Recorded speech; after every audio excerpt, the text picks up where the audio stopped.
Libro 2, capítulo 13. Del juzgar de la muerte ajena. Cuando consideramos la firmeza que alguien mostró en la hora de su muerte, que es sin duda la más notable acción de la vida humana, preciso es tener en cuenta que difícilmente creemos encontrarnos en tan supremo momento. Pocas gentes mueren convencidas de que en verdad llegó su última hora, y no hay ocasión en que más nos engañe la halagadora esperanza que no cesa de trompetear en nuestros oídos. Otros estuvieron más enfermos sin que por ello muriesen. La cosa no es tan desesperada como parece, y mayores milagros hizo Dios. Pasan por nuestra fantasía todas estas ideas porque damos demasiada importancia a nuestra persona. Diríase que la universalidad de las cosas creadas sufre en algún modo a causa de nuestra desaparición y que se apiada de nuestro estado, porque nuestra vista trastornada se representa las imágenes de las cosas de un modo engañosa y creemos que éstas se van a medida que nosotros desaparecemos. Lo propio que acontece a los que viajan por mar, para quienes montañas, campiñas y ciudades, cielo y tierra marchan en sentido inverso a su camino. Al salir del puerto nos parece que la tierra y la ciudad son las que se alejan, decía Virgilio. ¿Quién vio nunca vejez que no alabara el tiempo pasado y no censurara el presente, descargando sobre el mundo y las costumbres de los hombres las miserias de su tristeza? Ya comienza a quejarse el campesino viendo la vejez cercana, y al comparar los tiempos presentes con los que pasaron, no cesa de ponderar la ventura de sus padres ni de celebrar la piedad de la gente antigua. Lucrecio 2, 1165. Todo lo arrastramos con nosotros, de donde resulta que consideramos nuestra muerte como un magno suceso que no se realiza sin aparato ni consultación solemne de los astros. Tantos dioses agitándose en torno a un solo individuo, diría Séneca. Y tanto más lo pensamos, cuanto más importantes nos creemos y más aferrados estamos a la vida. ¿Cómo? ¿Tanta ciencia? ¿Tan irreparable pérdida tendrá lugar sin que en ella intervenga para nada la diosa de los destinos? ¿Es posible que un alma tan singular, tan ejemplar y tan rara no cueste a la muerte más que otra vulgar e inútil? Esta vida que ampara tantas otras, de la cual tantas dependen, a que tantos honores rodean, que emplea tantas gentes a su servicio, desaparece ni más ni menos que si estuviera ligada a un simple nudo.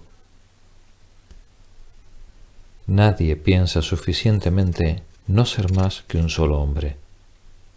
De aquí aquellas palabras que dijo César a su piloto, más hinchadas que el mar que le amenazaba. Si desconfías del auxilio del cielo, acude al mío. La causa única de tu temor está en que no sabes a quién conduces. Desafía, pues, las olas sin reparo, que yo te aseguro mi protección. Lucano 5, 579. O estas otras. Al fin creyó César verse rodeado de peligros dignos de su persona. Tan ardua empresa es la de aniquilarme, dijo, que contra la frágil barquilla en que me siento se agita tan furiosa tempestad. Lucano 5, 653. Y la pública superstición de que el sol ostentó en su frente durante todo un año el duelo por su muerte. También el sol, decía Virgilio, muerto César, se asoció al duelo de Roma, cubriendo de espeso velo su claro disco. Y mil semejantes por las cuales el mundo se deja engañar tan fácilmente, creyendo que nuestros intereses trastornan al cielo mismo, y que su infinidad se cura de nuestros actos más insignificantes. No es tan grande la relación entre los hombres y el cielo que por nuestra muerte pueda modificarse el brillo de los astros, decía Plinio. No es razonable suponer resolución y firmeza en quien no cree encontrarse todavía en el momento del peligro, aunque realmente esté dentro de él. Tampoco basta que un hombre muera con entereza si de antemano no se preparó para desplegarla, pues acontece a muchos que violentan su continente y sus palabras para con ello alcanzar la reputación que esperan gozar todavía en vida. Algunos he visto morir a quienes la casualidad procuró continente digno, no el designio preconcebido. Entre los antiguos mismos hubo muchos que se dieron la muerte y en quienes habría lugar de examinar si ésta fue repentina o les llegó por sus pasos contados. Aquel cruel emperador romano, Calígula, confesaba que quería hacérsela saborear a sus prisioneros, y cuando alguno se suicidaba en la prisión, decía: «Este se me escapó». Quería prolongar la muerte y hacerla sentir por el tormento paulatinamente. Y aquel cuerpo tan cruelmente lacerado no acababa de recibir el golpe de gracia, sino que con crueldad infame se le procuraba alargar la vida para prolongar más el martirio. Lucano 4, 178. No es cosa meritoria el determinar, gozando de salud y calma cabales, darse la muerte. Es bien fácil fanfarronear antes del momento supremo, de tal modo que el hombre más afeminado del mundo, Heliogábalo, en medio de sus más cobardes placeres, proyectó matarse sibaríticamente cuando las circunstancias a ello le obligaran. Y con el fin de que su acabar no desmintiera su vida pasada, mandó construir una torre suntuosa, cuya base estaba cubierta de oro y pedrería, para precipitarse desde lo alto. Ordenó también hacer cuerdas de oro y seda carmesí con que estrangularse y forjar una espada de oro que atravesase el cuerpo, y asimismo puso veneno en vasos de esmeralda y topacio para envenenarse, según el género de muerte que quisiera elegir. Animoso por las circunstancias, según Lucano en 4.798. El afeminamiento de tales aprestos hace fundantemente presumir que si se le hubiera puesto en caso de llevar a la práctica cualquiera de esos medios sibaríticos, le hubiera acometido un síncope.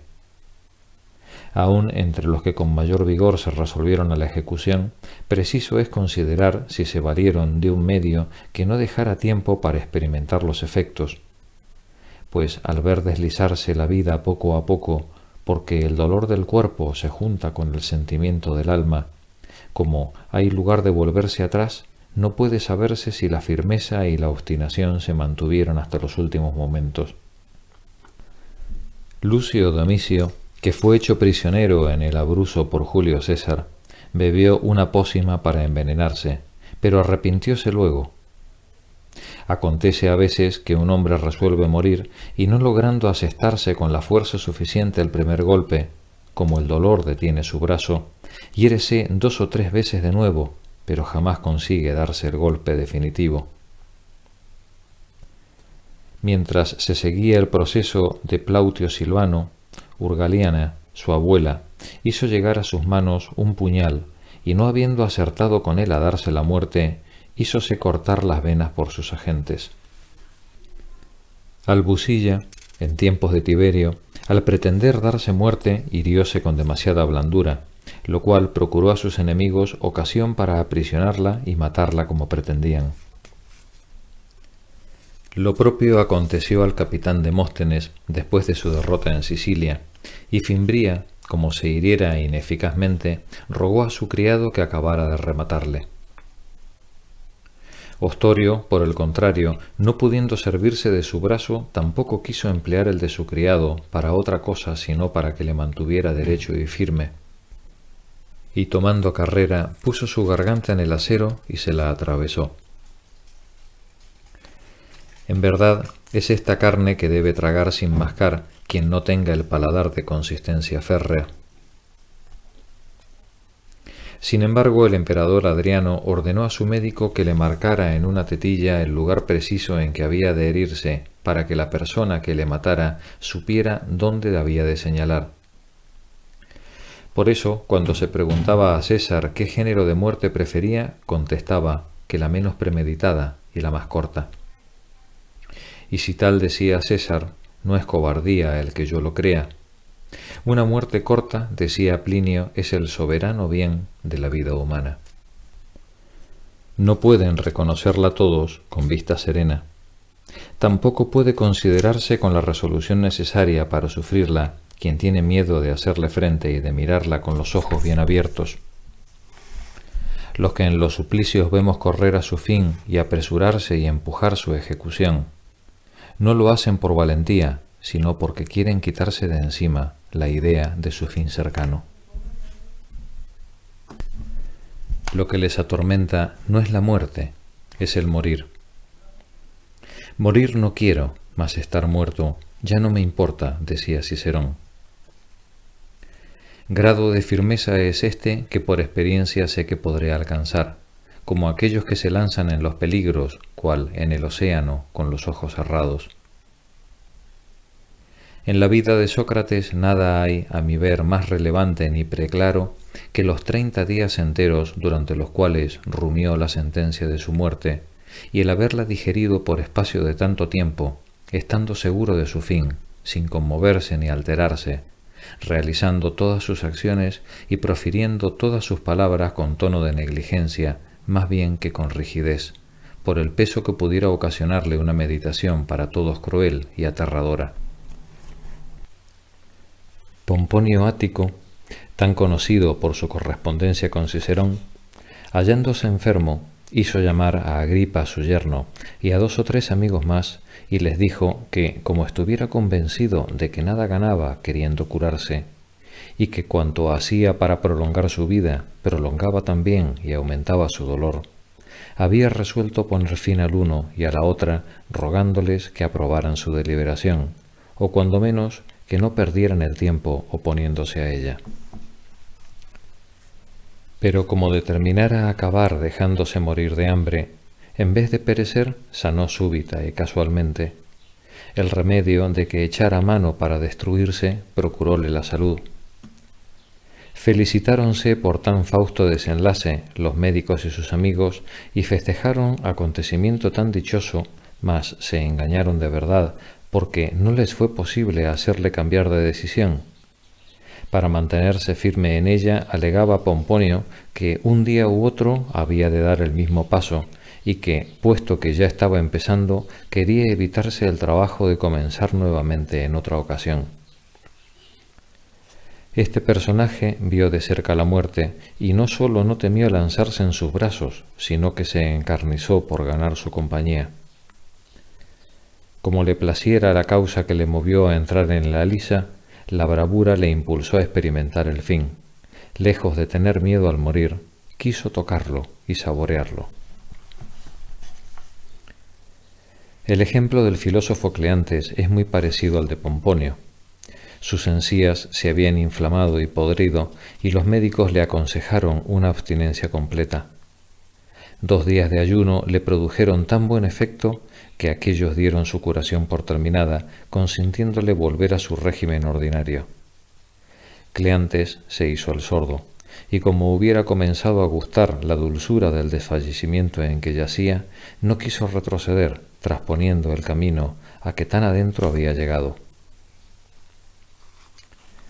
El joven romano Tulio Marcelino, queriendo anticipar la hora de su fin para libertarse de una enfermedad que le ocasionaba mayores sufrimientos de los que quería soportar, llamó a sus amigos con objeto de deliberar sobre su muerte, aun cuando los médicos le habían prometido un seguro restablecimiento, si bien no inmediato. Unos, dice Séneca, le daban consejo que por flaqueza hubieran para sí practicado, y otros por servilismo el que suponían que debía serle más grato. Pero tropezó con un estoico que le habló así: «No te inquietes, Marcelino, cual si de un asunto importante deliberaras. Vivir no es cosa que valga la pena, viven tus criados y los animales viven también. Lo importante es permanecer en el mundo con dignidad, constancia y prudencia. Considera el tiempo que hace que vives haciendo lo mismo: comer, beber, dormir y comer. Ni un instante dejamos de rodar alrededor de este círculo. No sólo las desgracias y los males insoportables nos hacen desear la muerte, sino también la saciedad misma del vivir. Marcelino no había menester de consejero.